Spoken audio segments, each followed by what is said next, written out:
भगवान ने जब कुत्ते को बनाया तो कहा कि तुम्हें लोगों के दरवाजे पर जाकर भौंकना है और इसके लिए मैं तुम्हें 20 साल की जिंदगी दे रहा हूँ। तब कुत्ता बोला कि भगवान, मेरी जिंदगी के लिए तो 10 साल ही बहुत है, 20 साल जीकर मैं क्या करूँगा।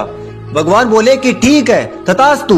बंदर को बनाते वक्त भगवान ने कहा कि तुम्हें लोगों को हंसाना है और इसके लिए मैं तुम्हें 20 साल की जिंदगी दे रहा हूँ। बंदर भी बोला कि भगवान, मेरी जिंदगी के लिए तो 10 साल ही बहुत है।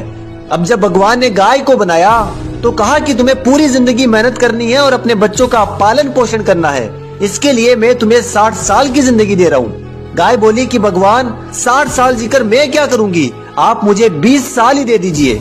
लेकिन जब इंसान की बारी आई तो भगवान ने कहा कि मैं तुम्हें 20 साल की जिंदगी दे रहा हूँ, जिसमें तुम्हारा जो भी मन करे तुम वही करना।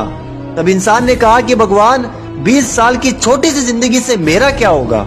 भगवान बोले कि ठीक है, बंदर के 10 साल, कुत्ते के भी 10 साल और गाय के 40 साल तुम रख लो।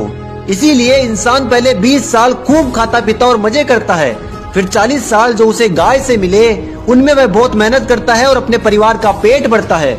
10 साल जो उसे बंदर से मिले उनमें वह बंदर की तरह अपने पोते पोतियों को हंसाता है और 10 साल जो उसे कुत्ते से मिले उनमें वह बुढ़ापे में कुत्ते की तरह घर के दरवाजे के बाहर बैठा अपनी जिंदगी काट रहा होता है। इसीलिए जिंदगी में याद रखना कि अगर आज इस जवानी को मजे में बर्बाद कर दोगे तो बुढ़ापे में मेहनत करनी पड़ेगी, लेकिन अगर आज सही समय पर मेहनत कर लोगे तो बुढ़ापा भी इज्जत, सुकून और खुशी के साथ कटेगा। शेयर कर दो इस रील को अपने चाहने वालों तक ताकि वो भी समझ सके कि जवानी बर्बाद करने के लिए नहीं बल्कि मेहनत करके कुछ कर दिखाने के लिए होती है।